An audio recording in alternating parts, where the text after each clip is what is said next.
आज हम जो बात करने वाले हैं वह बात इस विषय पर करने वाले हैं कि किसी भी व्यक्ति का जो प्रकरण रहता है वह खारिज क्यों हो जाता है, कब होता है और कैसे खारिज हो जाता है। देखिए, कई बार लोगों के द्वारा प्रकरण तो पेश कर दिए जाते हैं, लेकिन प्रकरण पेश करने के बाद में सबसे बड़ी समस्या ये आती है कि वह प्रकरण जो पेश हुआ है वह हमारे खिलाफ हो जाता है। तो नमस्कार दर्शकों, मैं हूं भगवती प्रसाद पुरोहित एडवोकेट और आप देख रहे हैं यूट्यूब का कानूनी ज्ञान चैनल। आपने अभी तक हमारे चैनल को सब्सक्राइब नहीं किया है तो चैनल को सब्सक्राइब कर दीजिए, बेल आइकन को प्रेस कर दीजिए और इस वीडियो को आप फटाफट लाइक कर दीजिए, क्योंकि इस चैनल के माध्यम से आपको मिलती है सरल और आसान भाषा में कानून की जानकारी। तो आइए वीडियो को शुरू कर लेते हैं। वैसे तो किसी भी प्रकरण को खारिज होने के कई कारण रहते हैं, लेकिन मैं एक एक पॉइंट आपको बताऊंगा कि किस प्रकार से हम सावधानी रखें कि हमारा प्रकरण जो है वह खारिज न हो। तो सबसे पहला पॉइंट जो रहता है वह रहता है कि जिस न्यायालय में हम अपने प्रकरण को पेश कर रहे हैं, क्या उस न्यायालय को हमारे प्रकरण को सुनने का अधिकार है। यदि हमने जो प्रकरण पेश किया है उस प्रकरण को सुनने का उस न्यायालय को अधिकार नहीं है जहां पर हमने कोई प्रकरण पेश किया है, तो ऐसी स्थिति में स्वाभाविक है कि हमारा प्रकरण जो है वह खारिज होगा। क्योंकि दर्शकों, जो भारत के जो कानून है उन कानून के मुताबिक ऐसा पूरा कार्य विभाजन कर रखा है कि किस श्रेणी का प्रकरण जो है कहाँ पर सुनवाई योग्य माना जाएगा, और इस तरह के सारे कानूनी प्रावधान भी दिए गए हैं कि किस न्यायालय को किस प्रकार के प्रकरण को सुनवाई का क्षेत्राधिकार है। तो इसलिए यदि आपका जो प्रकरण है वह आपने किसी गलत न्यायालय में पेश कर दिया है, तो ऐसी स्थिति में स्वाभाविक है कि उस न्यायालय का न्यायिक क्षेत्राधिकार न होने की वजह से वह प्रकरण जो है आपका निरस्त हो जाएगा। तो इसलिए आपको यह सावधानी रखनी चाहिए कि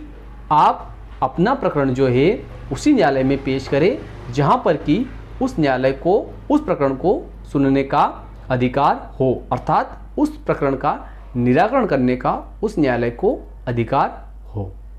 अब दर्शकों, हम जान लेते हैं दूसरे कारण को कि वह दूसरा कौन सा कारण है जिसकी वजह से प्रकरण खारिज हो सकता है। तो देखिए दर्शकों, दूसरा जो कारण है वह कारण है कि जब हम किसी प्रकरण की ड्राफ्टिंग करते हैं, ड्राफ्टिंग से मतलब है हम उस प्रकरण के बारे में आवेदन पत्र में या वाद पत्र में जब उल्लेख करते हैं, तो हमें केवल वो ही बातें उस आवेदन पत्र में लिखनी चाहिए कि जिसके संबंध में हम दस्तावेजी साक्ष्य या मौखिक साक्ष्य से उस आवेदन पत्र को या उस वाद पत्र को, उस दावे को हम प्रमाणित कर सकें। अर्थात मेरा यह कहना है कि जब हम किसी आवेदन पत्र को लिखते हैं तो उस आवेदन पत्र में केवल वे ही बातें लिखनी चाहिए जिनके संबंध में हमारे पास में कोई सबूत हो, अर्थात कोई कागज हो या मौखिक साक्ष्य हो। यदि हमारे पास में कोई ऐसा दस्तावेज नहीं है और उसके बारे में यदि हम उस आवेदन पत्र में लिखते हैं, तो ऐसी स्थिति में उस आवेदन पत्र को हम प्रमाणित नहीं कर पाएंगे उस दस्तावेज के अभाव में जिसके बारे में हमने उसमें लिखा है। और ऐसी स्थिति में जब हम उस आवेदन पत्र को प्रमाणित नहीं कर पाते हैं, तो ऐसी स्थिति में हमारा आवेदन पत्र या हमारा वाद पत्र जो है वह निरस्त हो जाता है। अगला जो कारण है दर्शकों, वह है कि जब हम किसी आवेदन पत्र में या किसी वाद पत्र में किसी बात का उल्लेख करते हैं, लेकिन उस बात के संबंध में हमारे पास में कोई दस्तावेज उपलब्ध नहीं रहता है या रहता भी है, तो उस दस्तावेज को हम उस आवेदन पत्र के साथ में या उस वाद पत्र के साथ में प्रस्तुत नहीं करते हैं। और जब हम उसको पेश करते हैं तो हम ऐसी स्टेज पर, अर्थात प्रकरण इतना आगे बढ़ चुका है, जब उस दस्तावेज को हम पेश करने जाते हैं तो ऐसी स्थिति में न्यायालय के द्वारा जब उस दस्तावेज को रिकॉर्ड पर लेने से मना कर दिया जाता है, तो ऐसी स्थिति में हमारे प्रकरण में जो है हमें नुकसान उठाना पड़ता है। और जब वह दस्तावेज रिकॉर्ड पर नहीं लिया जाता है तो हमारा प्रकरण जो है वह खारिज हो सकता है। देखिए, आवेदन पत्र के खारिज होने का एक कारण और होता है, और वह कारण रहता है कि जब आपने कोई आवेदन पत्र पेश किया, उस आवेदन पत्र में आपने किसी बात को लेख किया, अर्थात उसमें लिखा, और उसके संबंध में आपने कोई दस्तावेज भी पेश किया, और उसके बाद में क्या होता है कि जब आपके प्रकरण का विचारण होता है, अर्थात उस पर जब कोर्ट में सुनवाई होती है, तो उस सुनवाई के दौरान जब आपके प्रकरण में आप साक्ष्य करवाते हो मतलब कि आप उसमें गवाह करवाते हो, तो तब ये होता है कि आपने जो आवेदन पत्र में लिखा है उस बात का और आपके जो दस्तावेज है उनका जब आपका जो गवाह है वह सपोर्ट नहीं करता है, अर्थात उसका समर्थन नहीं करता है, तो ऐसी स्थिति में भी आपका आवेदन पत्र जो है वह निरस्त हो सकता है। एक और कारण मैं आपको बताता हूं कि किस कारण से आपका प्रकरण खारिज हो सकता है। तो देखिए, कई बार ये होता है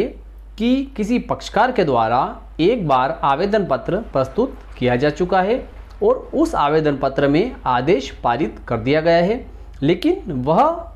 पक्षकार जो है, वह आवेदक जो है, पुनः उसी रिलीफ को मांगते हुए उसी न्यायालय में वापस से आवेदन पत्र पेश कर देता है, और जब उस आवेदन पत्र का विपक्षी को सूचना पत्र दिया जाता है, तो ऐसी स्थिति में यह होता है कि विपक्षी जो रहता है वह आकर न्यायालय के समक्ष वस्तु स्थिति प्रकट करता है, अर्थात रखता है कि पूर्व में भी इस व्यक्ति के द्वारा इस प्रकार का आवेदन पत्र प्रस्तुत किया गया था और वह आवेदन पत्र इसका जो है निराकृत हो चुका था, उसमें चाहे आदेश पारित हुआ हो पक्ष में या विपक्ष में। तो ऐसी स्थिति में जो है बाद वाला आवेदन पत्र उसी न्यायालय में उन्हीं बिंदु पर प्रचलन योग्य नहीं रहता है, विचारण योग्य नहीं रहता है, और ऐसी स्थिति में आपका आवेदन पत्र जो है वह निरस्त कर दिया जाता है। अब देखिए दर्शकों, एक और कारण यह रहता है कि जब कोई व्यक्ति अपना आवेदन पत्र प्रस्तुत कर देता है और आवेदन पत्र प्रस्तुत करने के बाद में फिर अगली सुनवाई पर न्यायालय में उपस्थित नहीं होता है, तो ऐसी स्थिति में आपका आवेदन पत्र जो है वह अदम पैरवी में अर्थात अनुपस्थिति में खारिज कर दिया जाएगा। अब देखिए दर्शकों, आपको क्या ध्यान रखना है जिसकी वजह से आपका आवेदन पत्र जो है वह खारिज न हो। तो देखिए, आपको सबसे पहली सावधानी तो यह रखनी है कि आपका आवेदन पत्र जो है जहां आपके द्वारा प्रस्तुत किया गया है वह आवेदन पत्र उस न्यायालय के सुनवाई योग्य होना चाहिए। दूसरी बात, आपको आवेदन पत्र में ऐसी कोई बात नहीं लिखनी चाहिए कि जिसको आप किसी भी दस्तावेज से या मौखिक साक्ष्य से साबित नहीं कर सकते हो। इस प्रकार की कोई बात आपको अपने आवेदन पत्र में या अपने वाद पत्र में नहीं लिखनी चाहिए। जहाँ तक हो सके अपने आवेदन पत्र में आपको सारगर्भित बातें लिखनी चाहिए, अर्थात आपका आवेदन पत्र यदि जितना छोटा होगा उतना फायदेमंद होगा। तीसरी महत्वपूर्ण बात यह है कि आप अपने आवेदन पत्र को किस प्रकार से खारिज होने से बचा सकते हो। तो उसका एक और मैं आपको अच्छा सा जो है कारण बता रहा हूं कि जिससे आप अपने आवेदन पत्र को खारिज होने से बचा सकते हो। वह है कि आपको अपने आवेदन पत्र के साथ में जो बातें आपने अपने आवेदन पत्र में लिखी है उन सभी बातों के संबंध में यदि आपके पास में दस्तावेज उपलब्ध है, अर्थात खसरा, B1, किश्तबंदी खतौनी या वसीयत के संबंध में तो वसीयत, किसी पूर्व आदेश के संबंध में तो वो पुराना आदेश, ऐसी सारे डॉक्यूमेंट आपको अपने आवेदन प्रस्तुति के समय ही आपको पेश कर देना चाहिए। तो आपको एक और विशेष ध्यान रखना चाहिए कि आपने जो आवेदन पत्र पेश किया है और उसमें जो बातें लिखी है और उनके संबंध में जो दस्तावेज आपने पेश किए हैं उनके अनुसार ही आपका गवाह बोलना चाहिए जब प्रकरण में उस गवाह की साक्ष्य होती है। अगली बात है दर्शकों कि अपना आवेदन पत्र है पेश करने के बाद में आपको समय समय पर पेशियों पर, नियत पेशियों पर आपको उपस्थित होना चाहिए। तो दर्शकों, आज की दी गई जानकारी आपके लिए अति महत्वपूर्ण रही होगी।